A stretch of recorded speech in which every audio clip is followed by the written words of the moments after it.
Լյարդի հեմանգիոմաների դեպքում և մեկ այլ մի շարք այլ հիվանդությունների դեպքում, որոնցից են նաև կրակալումները, այսինքն կալցիֆիկատները և որոշակի դեպքում նաև ներքին այտուցները և ուռուցքների այլ տեսակներ, որոնք դեռ նախնական ստադիայում են, դրանք հնարավոր է բժշկել առանց վիրահատելու։ Նախ և առաջ ասեմ, որ լյարդը վիրահատելով, երբ որ հեռացնում են մի որևէ կտոր, ապա շատ մեծ վտանգ կա, որ այդ նույն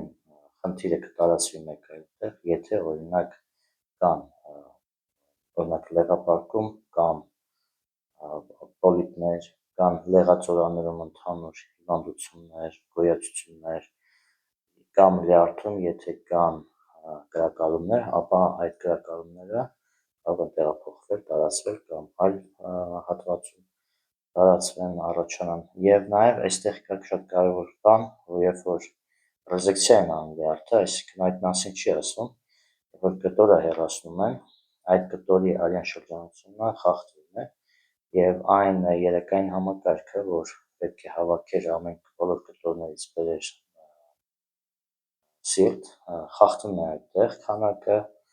և մասնակի է կատարվում արյան շրջանցումը։ Ռեզեկցիայից հետո լյարդի մեծ մասամբ մասնակի է կատարվում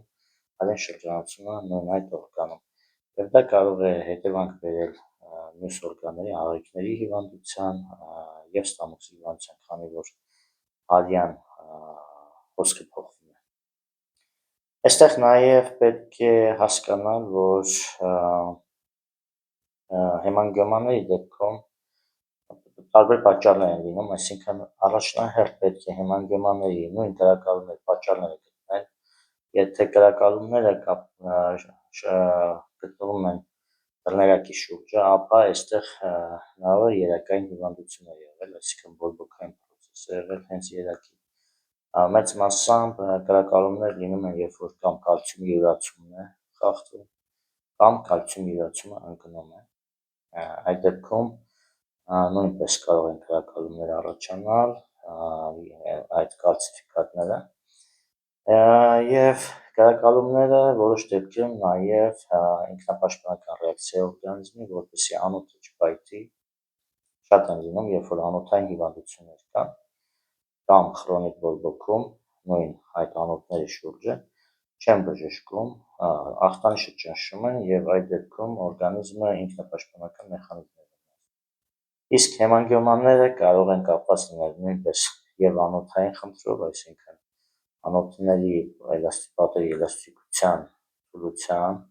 հետ կապված լինում, կարող են լինել նաև տրավմաների հետևանքով։ Տրավմաների հետևանքով հեմանգիոմաները այլ կերպ են բուժվում, անոթային խնդրի հետևանքով առաջացած հեմանգիոմանները այլ կերպ են բուժվում և նաև կարող են ինֆեկցիոն պատճառներ լինել և սխալ բուժումներից, օրինակ նույն հակաբիոտիկները, նույն պարացետամոլը և այլ վտանգավոր կողմնակի ազդեցություններ պրեպարատները նույնպես կարող են լյարդում լուրջ հիվանդություններ առաջացնել։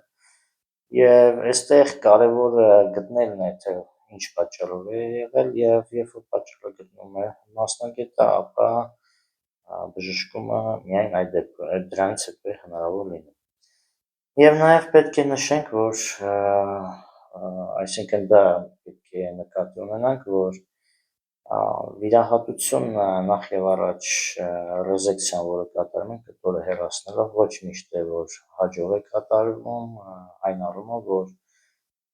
հիվանդության պատճառը չի հեռացվում, այսինքն եթե նույնիսկ հեռացվեց հետևանքը, ապա այդ հետևանքը կարող է առաջանալ կամ տարածվել մյուս կտորների վրա, կամ կարող է առաջանալ մեկ այլ օրգանում, այսինքն շատ բազմաթիվ են եղել, երբ որ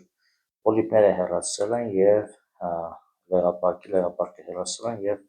խնդիրը տարածվել է ընդհանուր լեղածորաններին։ Եղել են, երբ որ մեկ օրգան հեռացել են նույն ֆիբրոզ գոյացությունները, կալցիֆիկատները կամ նորագոյացությունները և առաջացել մեկ այլ օրգան ու շատ արագ, այսինքն ամիսների կամ կես տարվա կամ մի տարվա տարբերությամբ եւ այդպիսի դեպքեր շատ են։ Այսինքն պատճառը չի դուրս հանվել, նույնպես եւ երեկային համակարգի հետ կապված, օրինակ եթե դռներակի հիվանդություններ կան երթի շրջանում, ապա այստեղ նաեւ պետք է նկատի ունենալ եւ երեկաների հետ աշխատանք պետք է կատարվի, այսինքն նկատի ունենալ եւ երեկային հնարավոր է անոթային հիվանդություն լինի ավելի ճիշտ,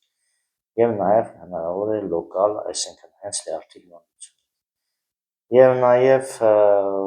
ընդհանրապես հեմանգիոմանները, ուրուսները, այտուցները դրանք մանավանդ ուլտրաձայնային հետազոտություն լիարժեք չի ցույց տալիս հիվանդությունը, դրանք մոտավորապես ինֆորմացիաներ են,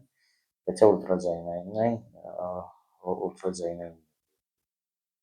այդ խնդիրների լուծման համար առաջնահերթ միշտ պետք է պատճառը գտնել եւ դրանից հետո լինում է շատերի մոտ բժշկի առողջ